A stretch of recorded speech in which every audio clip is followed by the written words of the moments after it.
കേൾക്കുമ്പോ പെട്ടെന്ന് തോന്നുന്നതെന്ന് വെച്ചാൽ ഇവിടെ വെച്ച് പൊട്ടിത്തെറിക്കാം ഒരവസരം തന്നിരിക്കുകയാണ്. ഓക്കെ, ചേച്ചിക്ക് സമയമില്ലല്ലോ. അയ്യോ ഞാനിതൊക്കെ വായിക്കും. വായിക്കോ? പിന്നെ ഫസ്റ്റ് ടൈം കേൾക്കുമ്പോഴേ നമുക്ക് ഇതിനകത്തൊക്കെ ഞെട്ടലുണ്ടാവുള്ളൂ. ഞാനിതൊക്കെ വായിച്ച് ചിലതിനൊക്കെ കമന്റ് ഒക്കെ കൊടുത്ത് റിപ്ലൈ കൊടുക്കും. പിന്നെ സമയമുള്ളപ്പോ ഇപ്പൊ പിന്നെ നമുക്കങ്ങനെ ഇതിനോടൊക്കെ ഒരു നിസ്സംഗ ഭാവത്തിലേക്ക് എത്തി. കുറച്ച് നാളായി. കാരണം നമ്മൾ നമ്മുടെ ഗോൾ അച്ചീവ് ചെയ്തുകൊണ്ടിരിക്കുകയാണ്. ഇതിങ്ങനെ പറയുന്ന പോസിറ്റീവ് ആണെങ്കിലും നെഗറ്റീവ് ആണെങ്കിലും. ഓക്കെ, പറ. മഞ്ജു നല്ല കുട്ടിയാണ്. നല്ല മനുഷ്യരെ എപ്പോഴും കുറ്റം പറഞ്ഞുകൊണ്ടിരിക്കും. അത് കൊള്ളാം കേട്ടോ, അതൊക്കെ സുഖിച്ചേട്ടോ. ആരാടി നല്ല മനുഷ്യർ? ആരാടി നല്ല മനുഷ്യർ? അതാണ് എന്റെ സംശയം.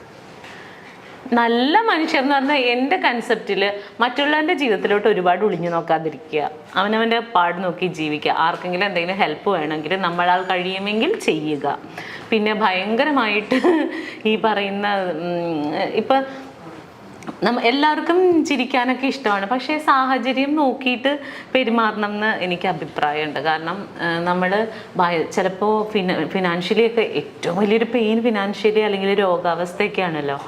അപ്പോൾ ആ ഒരു അവസ്ഥയിൽ ചീഞ്ഞ കോമഡിയായാലും ചിലപ്പോൾ അയാളെ ചിരിപ്പിക്കാൻ വേണ്ടിയിട്ടായിരിക്കും, പക്ഷേ അങ്ങനെയുള്ള കാര്യങ്ങളൊക്കെ ഒഴിവാക്കുക. മാക്സിമം മറ്റുള്ളവരുടെ ജീവിതത്തിൽ അവരുടെ സ്വാതന്ത്ര്യത്തിന് ഇടപെടാതിരിക്കുക. അവരുടെ ഇഷ്ടമാണ് അവരുടെ ജീവിതം. ചേച്ചി അങ്ങനെ ഏതോ ഒരു നല്ല മനുഷ്യനെ കുറ്റം പറഞ്ഞാണ് പറയുന്നത്. ആരാന്ന് നമുക്ക് മനസ്സിലായില്ല. നല്ല മനുഷ്യനാ. അതെ അതെ അതെ, അത് നല്ല മനുഷ്യനാ. ആ മനുഷ്യന്റെ കൂടെ ഒരാഴ്ച പോയി നിൽക്കുമ്പോ അറിയാം അതിന്റെ ബുദ്ധിമുട്ട്. എൻ്റെ അഭിപ്രായങ്ങളിലൊന്നും ഇനിയും എനിക്ക് അങ്ങനെ പറഞ്ഞ കാര്യങ്ങളിൽ ഞാൻ ഇപ്പോഴും ഉറച്ചു നിൽക്കുന്നുണ്ട്. പിന്നെ വിളിക്കുക, കോണ്ടാക്ട് ചെയ്യുന്നത്. ഓക്കെ, നെക്സ്റ്റ് ആണ്. ചേച്ചിക്ക് തെറ്റി. നേരത്തെ ഒരു ഇന്റർവ്യൂവിൽ പറഞ്ഞിട്ടുണ്ട്, എന്റെ മകന്റെ സ്ഥാനത്ത് ആങ്ങളുടെ മോനെ പോലും കാണാൻ പറ്റില്ല. പിന്നെ ചിലരൊക്കെ എങ്ങനെ മകനായി? ഓക്കെ, ഇത് പല പ്രാവശ്യം ഞാൻ പറഞ്ഞതാണ്. ഇതിപ്പോ എൻ്റെ ഒരു പ്രിയ സുഹൃത്തുണ്ട്, ദയാശ്വതി എന്ന് പറഞ്ഞിട്ട്. ആ കുട്ടി ഇങ്ങനെ ഇതേപോലെ കഴിഞ്ഞ ദിവസം എനിക്ക് ആരോ ഇത് അയച്ചു തന്നു, ഒരു വീഡിയോ. ഇവളിങ്ങനെ ഇരുന്നിട്ട് എനിക്ക് മഞ്ജു പത്രോസിനോട് ഒരു ചോദ്യം എന്നൊക്കെ പറഞ്ഞിട്ട് എന്റെ കയ്യിലുള്ള നമ്പർ ഉണ്ട്, എന്നോട് ചോദിക്കാനായിട്ട് എന്റെ അടുത്ത് ചോദിച്ചാ പോരെ? അതിനൊരു അവളുടെ സംശയമാണെങ്കിൽ വിളിച്ചു ചോദിച്ചാൽ മതി. അവളുടെ സംശയമാണെന്നാണ് അവള് പറഞ്ഞത്. എനിവേ, എൻ്റെ മകനായിട്ട് എനിക്ക് വേറെ ആരെയും കാണാൻ പറ്റില്ല എന്ന് പറഞ്ഞത് ഞാൻ തന്നെയാണ്. അത് ബിഗ് ബോസിനൊക്കെ ഒരുപാട് മുമ്പാ. ഒരുപാടല്ല, എനിക്ക് തോന്നുന്നു ബിഗ് ബോസിന് പോകുന്നതിന്റെ തലേന്നോ എന്നാണെന്ന് ഞാനൊക്കെ സംഭവം ഞാൻ പറഞ്ഞതാണ്. അതുവരെ എനിക്ക് അങ്ങനെ കാണാനും പറ്റില്ലായിരുന്നു. ഒരമ്മമാർക്കും പറ്റിയിട്ടുണ്ടാവില്ല എന്നാണ് എൻ്റെ ഒരു കാൽക്കുലേഷൻ. അതെന്താണെന്ന് വെച്ചാൽ നമുക്ക് പറയാനുണ്ടായ സാഹചര്യം, സുനിത ദേവദാസിന്റെ ഇന്റർവ്യൂവിലോ മറ്റോ ആണ് ഞാനത് പറഞ്ഞു എന്ന് തോന്നുന്നു. അവള് ഓൺലൈനിലോ മറ്റോ ഇന്റർവ്യൂ എടുത്താണ്, എന്താണെന്ന് എനിക്ക് കൃത്യമായിട്ട് ഓർമ്മയില്ല കേട്ടോ. അപ്പോൾ ഞാൻ പറയാനുണ്ടായ സാഹചര്യം ഇതേപോലെ നമുക്കിപ്പം ഇത് കുറേ പേർക്ക് റിലേറ്റ് ചെയ്യാൻ പറ്റുമായിരിക്കും. നമുക്ക് എപ്പോഴും ഫോൺ കോളുകൾ വരും. മിക്കവാറും ഈ നമ്മുടെ നമ്പറുകൾ കിട്ടിക്കഴിഞ്ഞാൽ ഇങ്ങനെ വിളിച്ചിട്ട് എല്ലാവരും അല്ല കേട്ടോ, വളരെ കുറച്ച് പേര് വിളിച്ചിട്ട് എനിക്ക് എൻ്റെ സ്വന്തം പെങ്ങളെ പോലെയാണ്, എൻ്റെ മകളെ പോലെയാണ്, സ്വന്തം പെങ്ങളാണ് ഞാൻ അങ്ങനെ. അപ്പം ഒരാൾക്ക് ഉള്ളിൽ തോന്നുന്ന ഒരു ഇഷ്ടത്തെ അയ്യോ എനിക്ക് താല്പര്യമില്ല എന്ന് പറഞ്ഞു വെക്കാൻ അവരെ ഹേർട്ട് ചെയ്യേണ്ട കാര്യം നമുക്കില്ലല്ലോ. അപ്പം ചേട്ടാ താങ്ക് യു എന്ന് പറഞ്ഞ് വെക്കും. പിറ്റേ ദിവസവും വിളിക്കും പെങ്ങളുടെ സുഖം അന്വേഷിക്കാൻ. എല്ലാ ദിവസവും വിളിക്കും പെങ്ങളുടെ സുഖം അന്വേഷിക്കാൻ. അപ്പം ആ ഒരു സാഹചര്യത്തിലാണ് ഞാൻ പറഞ്ഞത്, അതെന്തിനാണ് അങ്ങനെ ഡെയിലി വിളിച്ച് ഒരാളെ വിളിച്ച് സുഖവിവരം അന്വേഷിക്കേണ്ടത്? പിന്നെ നമ്മൾ എടുക്കാതാവും കോള്, ശല്യമായി മാറും. ചിലപ്പോൾ വീഡിയോ കോളൊക്കെ ചെയ്ത് കളയും. നമ്മൾ എങ്ങനെയാണ് നമ്മുടെ വീട്ടിൽ നിൽക്കണം, അല്ലെങ്കിൽ നമ്മുടെ റൂമിൽ എന്തായിരിക്കും നമ്മുടെ അവസ്ഥ എന്നൊന്നും നമുക്കറിയില്ലല്ലോ. ചിലപ്പോൾ കുളിക്കാൻ കയറുന്ന ടൈമായിരിക്കും വീഡിയോ കോളൊക്കെ ചെയ്യും. അപ്പം അതൊക്കെ നമുക്ക് ടെക്നിക്കലി ഇതൊക്കെ ബുദ്ധിമുട്ടല്ലേ. അപ്പൊ അപ്പോഴാണ് ഞാൻ പറഞ്ഞത്, ഇപ്പൊ എന്നെ സംബന്ധിച്ച് എനിക്ക് എൻ്റെ ആങ്ങളെ കാണുന്ന പോലെ എനിക്ക് വേറൊരു ആളെ എൻ്റെ സ്വന്തം ബ്രദറായിട്ട് കാണാൻ പറ്റുമോ? ഇല്ല, പറ്റില്ല. എനിക്ക് എൻ്റെ മകനെ പോലെ എനിക്ക് വേറൊരാളെ കാണാൻ പറ്റില്ല എന്ന് ആ സാഹചര്യത്തിലാണ് ഞാൻ പറഞ്ഞത്. ഓക്കെ, അതിനുശേഷം ഞാൻ ബിഗ് ബോസിൻ്റെ ഉള്ളിൽ പോയി കുറേ ബിഗ് ബോസിന് അത് വേറൊരു ലൈഫാടാ. ഇപ്പോൾ കൊറോണ വന്നു, നമ്മുടെ വീട്ടിൽ TV ഉണ്ട്, മ്യൂസിക് സിസ്റ്റം ഉണ്ട്, നമ്മുടെ കുഞ്ഞുങ്ങളുണ്ട്, അച്ഛനുണ്ട്, അമ്മയുണ്ട്, നമുക്ക് ഇഷ്ടമുള്ള സാധനങ്ങൾ ഉണ്ടാക്കി കഴിക്കാം. കള്ളുകുടിക്കുന്നവർക്ക് വീട്ടിൽ മദ്യം ഉണ്ടെങ്കിൽ അതും കുടിക്കാം. ആർക്കും ഒരു പ്രശ്നം ഉണ്ടായിരുന്നില്ല. ആകെ നമുക്ക് പോകാൻ പറ്റാത്തത് നമ്മുടെ വർക്കിംഗ് സ്പേസിൽ പോകാൻ പറ്റുന്നില്ല, റോഡിലേക്ക് ഇറങ്ങാൻ പറ്റുന്നില്ല, കടകളിൽ പോകാൻ പറ്റുന്നില്ല. ഇതായിരുന്നു നമുക്കുണ്ടായിരുന്ന ബുദ്ധിമുട്ട്. ആ സമയത്ത് പോലും ആളുകൾ എന്തോരം ഫ്രസ്ട്രേറ്റഡ് ആയി. ഇതൊന്നുമില്ലാത്ത ഒരു സ്പേസിൽ പരസ്പരം പരിചയമില്ലാത്ത 16 പേര് ഒരുമിച്ച് ജീവിക്കുന്ന ഒരു വീട്ടിലാണ് നമ്മൾ കഴിയണത്. നമ്മൾ ഇതുവരെ എൻ്റെ ലൈഫിൽ എൻ്റെ 40ാമത്തെ വയസ്സിൻ്റെ ഇടയ്ക്ക് ഇതുവരെ ഞാൻ അങ്ങനെ ഒരു സിറ്റുവേഷൻ ഫേസ് ചെയ്തിട്ടില്ല. ഫേസ് ചെയ്തിരുന്നെങ്കിൽ എൻ്റെ അഭിപ്രായം ഒന്നും ഇതായിരിക്കില്ല. ഞാൻ അതുവരെ ഉണ്ടായിരുന്ന എൻ്റെ അഭിപ്രായം മുഴുവൻ മാറിപ്പോയി. കാരണം എനിക്ക് ഒന്നും ചെയ്യാൻ പറ്റണില്ല. എനിക്ക് മനസ്സിലാവണുണ്ട് എൻ്റെ തലയിലെ സ്ക്രൂ കഴിഞ്ഞ് വീഴുന്നത്. സീരിയസ്ലി ഞാൻ ഇങ്ങനെ അപ്പൊ എൻ്റെ ഒരു ആഗ്രഹം, എനിക്ക് ബെർണാച്ചനെ കാണാൻ പറ്റില്ല. ദൈവം എനിക്ക് അവൻ്റെ കൈയൊന്ന് അതിൻ്റെ ഇടയിൽ കൂടി ഒന്ന് കാണാൻ പറ്റുമായിരുന്നെങ്കിൽ ഞാനവിടെ നിന്ന് പൊട്ടിക്കരഞ്ഞിട്ടുണ്ട് കുഞ്ഞിനെ കാണാൻ പറ്റാതെ. കാരണം അപ്പൊ ചോദിക്കും നീ എന്തിനാ പോയെന്ന് ചോദിക്കും. ഞാൻ ഓർത്ത് എനിക്ക് ഈസി ആയിട്ട് അത് സർവൈവ് ചെയ്യാൻ പറ്റും എന്നാണ്. ഇന്നും ബെർണാച്ചനെ സ്കൂളിൽ പോയപ്പോൾ ഞാൻ ടോയ്ലറ്റിലിരുന്ന് കുറേ കരഞ്ഞു. വേറെ ഒന്നുമല്ല, ഞാൻ ഇന്ന് അവിടെ നിന്ന് പോരും, എനിക്കിന്ന് അവനെ കാണാൻ പറ്റില്ല. സ്കൂൾ വിട്ട് വന്ന് കഴിയുമ്പോൾ ഇനി ഞാൻ 10-15 ദിവസം കഴിയുമ്പോഴേ ഒരു ടിഷ്യൂ തരും. സീരിയസ്ലി ഞാൻ ഇത് കണക്കിലാക്കണ്ട. അപ്പൊ ഇനിയിപ്പോ ആൾക്കാർ ഓ സ്കൂളിൽ പോകുമ്പോഴും അമ്മ കരയുന്നു. അതല്ല അതിന്റെ ഫീല്. അവന് സ്കൂളിൽ പോയി എനിക്ക് അവനെ ഡെയിലി കാണാൻ പറ്റില്ല. അപ്പോൾ ഇനിയിപ്പോൾ വൈകുന്നേരം സാധാരണ ഞാൻ ഇവിടെ ആണെങ്കിലും വീട്ടിലുണ്ടാവും ഞാൻ അവൻ വരുമ്പോൾ, അല്ലെങ്കിൽ രാത്രി ഞങ്ങൾ ഒരുമിച്ചാണ് ഉറങ്ങണത്. ഇന്ന് മുതൽ ഇനി അത് പറ്റില്ല. ഇന്നിപ്പോൾ ഞാൻ പോകുമല്ലോ. അപ്പോൾ എനിക്ക് അവൻ പോകുമ്പോൾ ഒരു തിങ്ങലാണ്. ഇതിൻ്റെ 100 ഇരട്ടിയാണ് ഞാൻ ബിഗ് ബോസ് വീട്ടിൽ വെച്ച് അനുഭവിച്ചത്. അവിടെ വെച്ചിട്ടാണ് ഈവൻ ഫുക്രു, ഞാൻ പറഞ്ഞത് സത്യമാണ്, അവിടെ വെച്ചിട്ട് എനിക്ക് ബെർണാച്ചനായോ എന്നുള്ളതല്ല, ആ ഒരു സ്ഥലം ഫില്ല് ചെയ്യാൻ വേണ്ടിയിട്ട് ഈ കുട്ടി എന്നെ ഒരുപാട് ഹെൽപ്പ് ചെയ്തിട്ടുണ്ട്. ബെർണാച്ചൻ എന്നെ ഡി മഞ്ജുപത്രോസ എന്നൊക്കെ പറഞ്ഞ് എൻ്റെ മോൻ വന്ന് വിളിക്കും.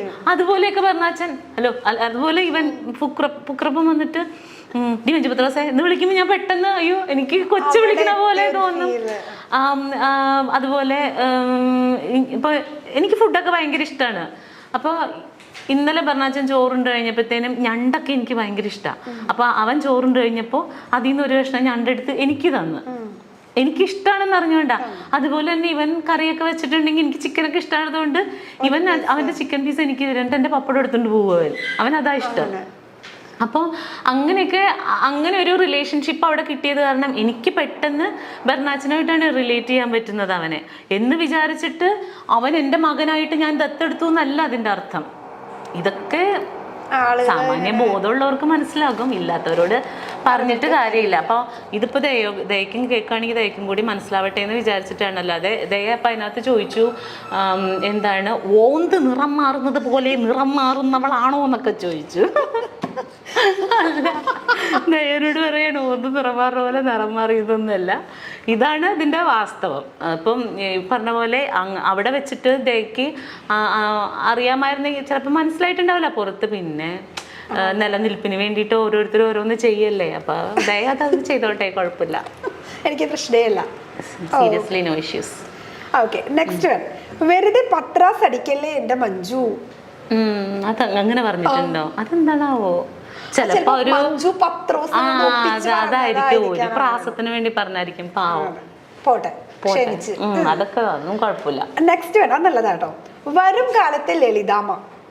ഓക്കെ, എന്താ മഞ്ജു ചേച്ചിക്ക് നാഷണൽ അവാർഡ് കിട്ടാതെ? എന്റെ കർത്താവേ, അങ്ങനെ ചോദിക്കല്ലേ. ഞാൻ അതിന് മാത്രം വലിയ കാര്യങ്ങളൊന്നും ചെയ്തിട്ടില്ല. നാഷണൽ അവാർഡ് കിട്ടാൻ പാകത്തിനൊന്നുമുള്ള അങ്ങനെ ഒരു നല്ല ക്യാരക്ടറോ അതെന്താ അറിയോ? ഇപ്പോൾ നമ്മുടെ ഇൻഡസ്ട്രിയിൽ നിൽക്കുന്ന എല്ലാ ആർട്ടിസ്റ്റുകളും നല്ല ടാലൻറ്റഡ് ആയിട്ടുള്ളവരാണ്. പക്ഷേ ചിലർക്ക് നല്ല ഓപ്പർച്യൂണിറ്റീസ് കിട്ടും. ഇപ്പം എനിക്ക് അഭിനയിക്കാൻ കഴിവുണ്ട്. ഞാൻ എൻ്റെ വീട്ടിൽ പോയിരുന്ന് അഭിനയിച്ചിട്ട് വല്ല കാര്യമുണ്ടോ? എനിക്കിപ്പോൾ ചിലപ്പോൾ അല്ലെങ്കിൽ ഇപ്പം ആർക്കാണെങ്കിലും ഇപ്പം ലളിതാമ്മ ചെയ്ത പോലെയുള്ള നല്ല ഡെപ്തായിട്ടുള്ള ക്യാരക്ടർ ഈസി ആയിട്ട് ചെയ്യാൻ പറ്റുമെന്ന് വിചാരിക്കുക. എനിക്കിതിപ്പോൾ ഒരവസരം കിട്ടിയാലല്ലേ എനിക്കിത് ചെയ്ത് കാണിക്കാൻ പറ്റുള്ളൂ. അപ്പോൾ ചിലപ്പോൾ ഇത് എഴുതുന്ന ആളുകൾക്ക് നമ്മളിൽ അത്ര വിശ്വാസം ഉണ്ടാവില്ലായിരിക്കും, അതുകൊണ്ട് തരില്ല. അല്ലെങ്കിൽ അത്തരത്തിൽ കഥാപാത്രങ്ങൾ ജനിക്കുന്നുണ്ടാവില്ല. പിന്നെ ഒരെണ്ണം ജനിക്കുമ്പോൾ കുറച്ചും കൂടി ബെറ്റർ ആയിട്ടുള്ള ഒരാളിലേക്ക് പോകുമായിരിക്കും. അപ്പോൾ എപ്പോൾ ചെയ്യുന്നോ വിധി ഉണ്ടെങ്കിൽ കിട്ടും. അങ്ങനെ എന്നെ സംബന്ധിച്ച് എനിക്കെല്ലാം ബോണസാണ് കേട്ടോ. ഞാൻ പറഞ്ഞില്ലേ, ഇപ്പോൾ ചിലർ പറയും അവള് പഴയ കാലം മറന്നുപോയെന്ന്. ഞാൻ ഒരിക്കലും മറന്നിട്ടില്ല. അത് പറയാൻ പറ്റില്ല. അപ്പോൾ ഞാൻ എങ്ങനെയാണ് എന്തായിരുന്നു എന്നുള്ളത് മറ്റാരേക്കാളും വ്യക്തമായിട്ട് അറിയാവുന്ന ഒരാളാണ് ഞാൻ. ഒരിക്കലും ഞാനത് മറക്കില്ല.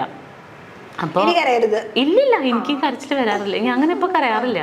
അപ്പോൾ ആ ഒരു സാഹചര്യത്തിൽ നിന്ന മഞ്ജു ഇന്ന് നല്ല ഭക്ഷണം കഴിക്കുന്നുണ്ട്, നല്ല വസ്ത്രം ധരിക്കുന്നുണ്ട്, വീട് വെക്കുന്നുണ്ട്, എൻ്റെ മകനെ പഠിപ്പിക്കുന്നുണ്ട്. ഇതൊന്നും ഭയങ്കര സംഭവമൊന്നുമല്ല. എനിക്ക് കിട്ടുന്ന ഗിഫ്റ്റാണ് ഇതൊക്കെ. ബിഗ് ബോസ് ഷോയിലൂടെയാണ് നടി മഞ്ജു പത്രോസിനെ പ്രേക്ഷകർ വളരെ അടുത്തറിഞ്ഞത്. ബിഗ് ബോസിൽ വെച്ച് ഫുക്രുമായുള്ള മഞ്ജുവിന്റെ ബന്ധത്തെക്കുറിച്ച് സോഷ്യൽ മീഡിയയിൽ വളരെ ഏറെ ചർച്ചകൾ നടന്നിരുന്നു. ഫുക്ര തനിക്ക് മകനെ പോലെയാണെന്ന് മഞ്ജു പത്രോസ് പലതവണ തുറന്നു പറഞ്ഞിരുന്നു. എന്നാൽ ഈ ബന്ധത്തെ ചോദ്യം ചെയ്ത മറ്റൊരു ബിഗ് ബോസ് കണ്ടസ്റ്റന്റ് ആയിരുന്ന ദയ അച്ചു രംഗത്ത് വരികയും ചെയ്തു. ബിഗ് ബോസിന് ശേഷം ഓന്ത് നിറം മാറിയ പോലെ മഞ്ജു നിറം മാറിയെന്നാണ് ദയ പറഞ്ഞത്. ദയ തനിക്ക് എതിരെ നടത്തിയ വിമർശനങ്ങൾക്ക് ചുട്ട മറുപടിയുമായി എത്തിയിരിക്കുകയാണ് മഞ്ജു. ഒരു അഭിമുഖത്തിലായിരുന്നു മഞ്ജുവിന്റെ തുറന്നു പറച്ചിൽ. ബിഗ് ബോസിൽ പിടിച്ചു നിൽക്കാൻ തന്നെ ഏറെ സഹായിച്ച കുട്ടിയാണ് ഫുക്രു.